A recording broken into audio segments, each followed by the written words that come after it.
Hello, everyone, and welcome to the Your Mark on the World show. I'm Devin Thorpe. I'm your host. I'm a Forbes contributor covering social entrepreneurship and impact investing. Our guest today is one of my very favorite people. I've known Charlene for a long time. She's Sharlene Hawkes. She's the president of Remember My Service Productions, a great company that produces historical documents and for the military. The Your Mark on the World show is made possible by our sponsors, including Clean Energy Advisors. Welcome to Your Mark on the World, bringing you another changemaker with champion of social good, Devin D. Thorpe.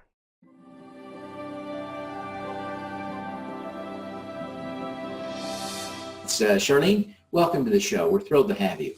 Thank you, Devin. Always great to talk with you. I appreciate you having me on. Well, it's really a pleasure for us. You are a remarkable person, and I love that you have filled your life with such mission and purpose and substance.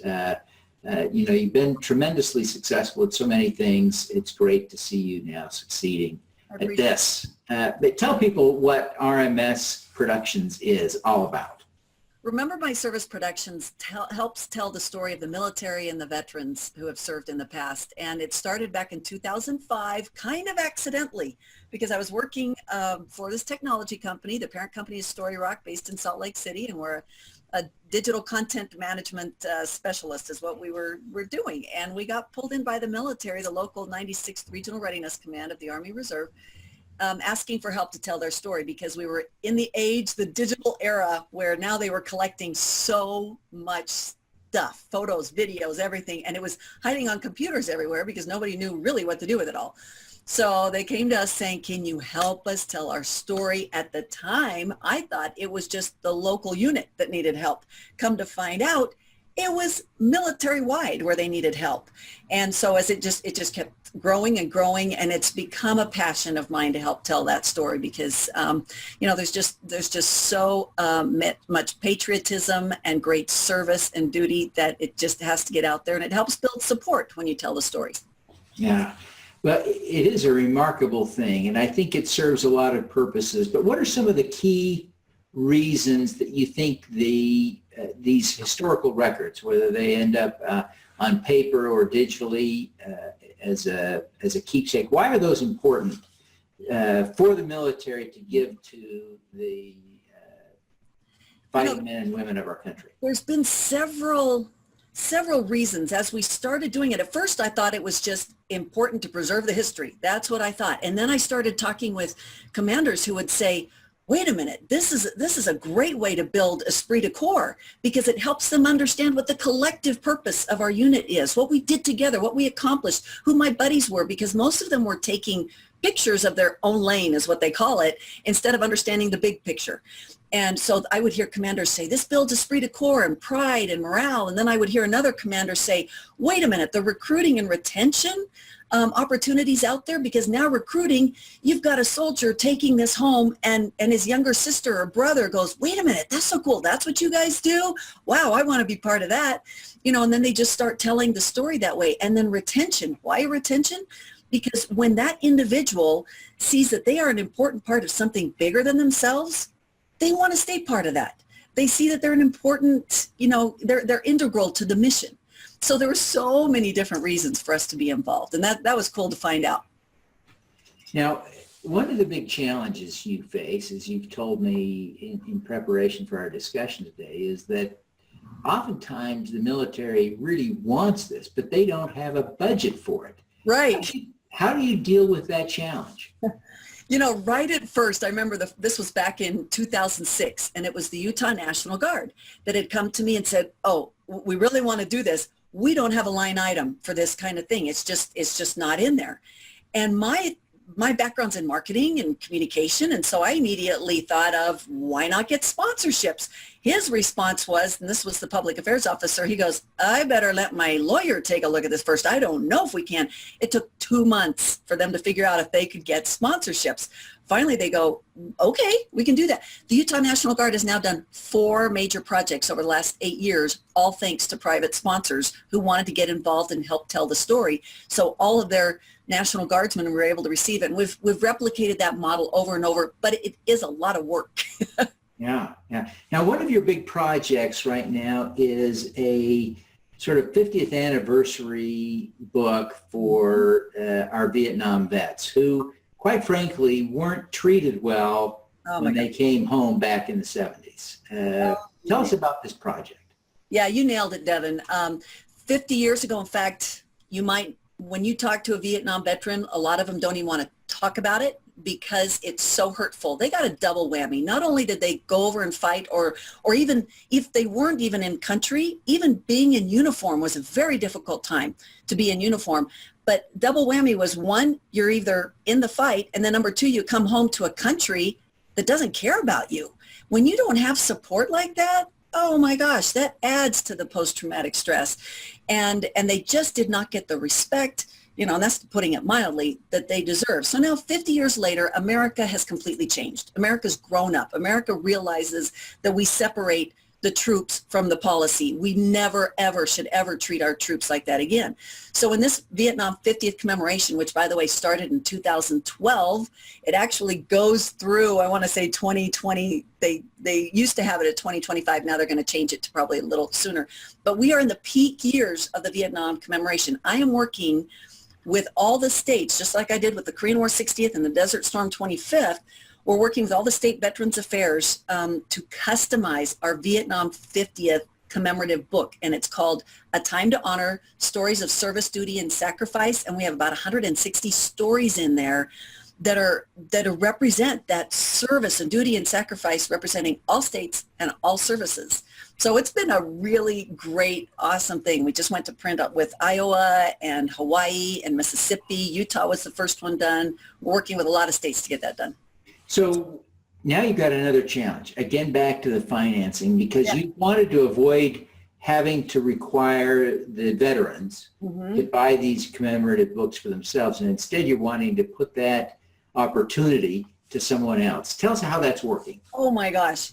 So you are so right. We don't want the veterans buying this. In fact, we don't even allow them to buy it. You cannot buy this on an individual basis. It can only be given as a gift, as a state edition right now. And these state editions have the message from the governor, the message from the White House.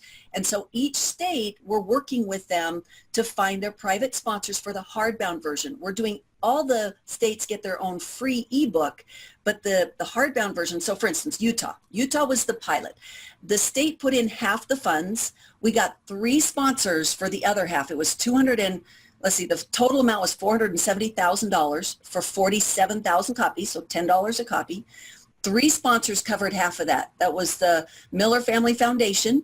It was Fred Lampropoulos and the Merit Medical, and Questar Gas with Ron Gibson. So Gail Miller and Miller family, oh my gosh, they stepped up and they covered it. Guess what they got in the book? They don't put their ads. They put their message of gratitude in there. And do you think those Vietnam veterans see that and understand, oh yes, they see that and they go, wow, these people are thanking me. And these veterans and their families don't throw this away. Just like all, other marketing collateral, you're going to throw that away. No, this gets put on the coffee table or on the shelf. I have walked into Vietnam veterans' homes and seen it on display. So it's an important, it's an incredible long-term way for private sponsors to say thank you and welcome home, and we'll never let this happen again.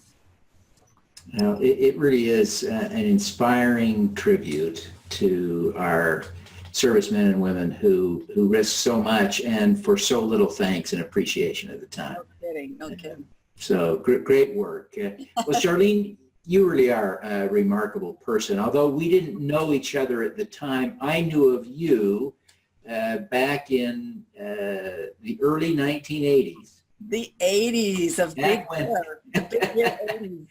When I was living in Argentina.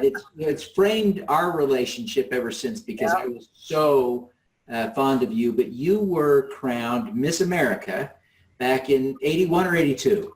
Oh, Or 83. 84. 84, Oh, 84. so Sorry, close. I don't even remember when I was in Argentina. September 84. Yes, I see. I'm getting old. I'm glad you haven't aged since then. Oh, yeah. But you had been living in Argentina just before that, so you were quite famous in Argentina. Oh, you think? Oh, yeah. Oh, I don't know. You may have been more famous in Argentina than you were in America because you were a big deal in Argentina. I got to tell you where I'm famous. I was born in Paraguay. And if you Google me and celebrities, I'm one of the top 5 most famous Paraguayans. There you go. Congratulations. I did not know you had achieved that. I did not know that either. I just found that out. Congratulations. That is remarkable. Now, you really are a remarkable person. You have accomplished a lot throughout your career. You had a successful broadcast career for a number of years, and now you're just killing it at RMS, and excited to see that. But for all the people you are a role model and someone to look up to, I wonder who you look up to as a role model. Who inspires your work? You know what? There are so many, and so I have to. And for me, it's my family. Every member of my family has, whether it's my mom, my dad, my siblings, my children inspire me. So my family is probably my biggest because they're right around me. But there is somebody, I just barely had the opportunity. I was in Annapolis and I had no idea. I didn't learn this back in the history days. I had no idea that Capitol in Annapolis was right where George Washington did something incredibly remarkable. He's the one who proved democracy by being the most powerful person who walks into this building and says, I'm not going to be king. Here's the power. And the power goes back to you. And the humility of that, the leadership of that humility and that bold leadership combined, I just went, because this was just like, I don't know, a few weeks ago. And I just went, I've always liked George Washington, always thought he was amazing. But that one right there, I just went, that's what we need to have. We need to have that humility and that leadership. That is inspiring. We take it for granted that he did that now. We understand that he did it, but at the time, think how remarkable that was when the world was full of kings. And that's how the world ran. Was by everybody expected him to just say, you know what, never mind, I'm going to be king. Yeah. And everybody in that room, they were in tears. He was emotional. It was a very emotional, probably spiritual moment to know what they were doing at that time. Yeah. Remarkable story. Yeah. Remarkable story. So Charlene, you could be doing anything. Well, thank you. And yet here you are devoting your time and your talents to serving America's veterans and their fighting forces. Why? You know, I was 40 years old before I discovered my passion.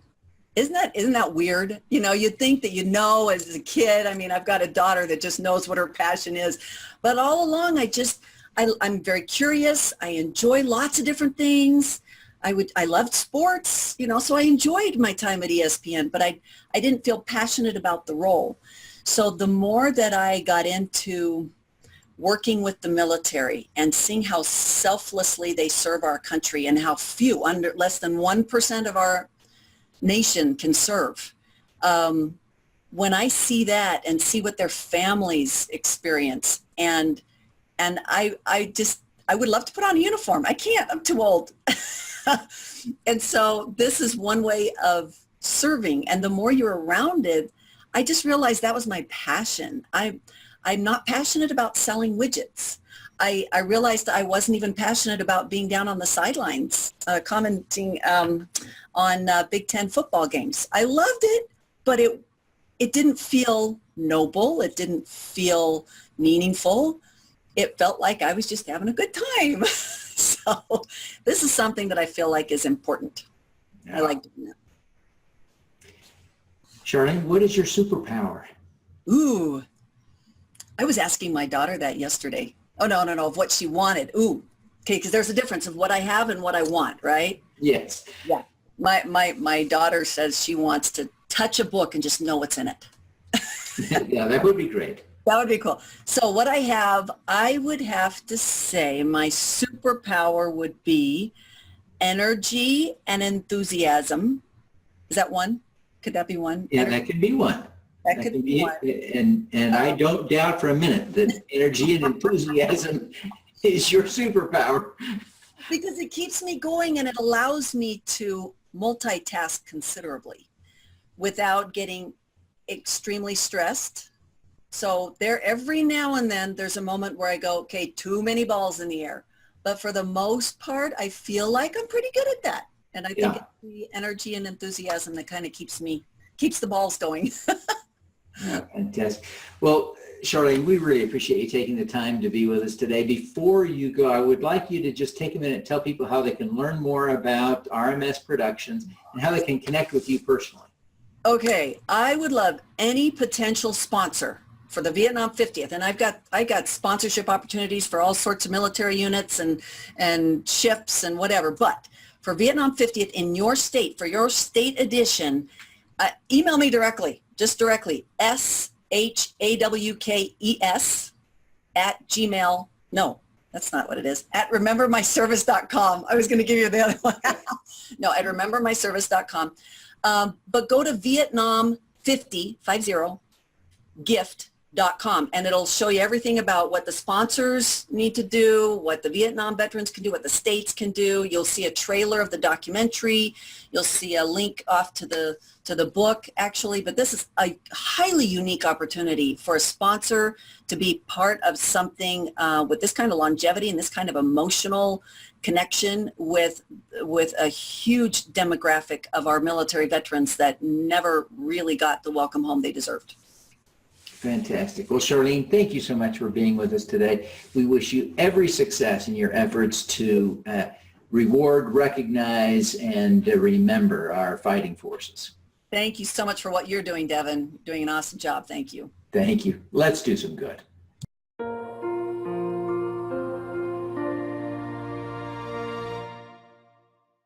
Clean Energy Advisors creates investment opportunities in the renewable energy sector that provide clients with predictable income, preservation of capital, and positive impact. Clean Energy Advisors is committed to providing clients with investment opportunities with both market rates of return and measurable impact.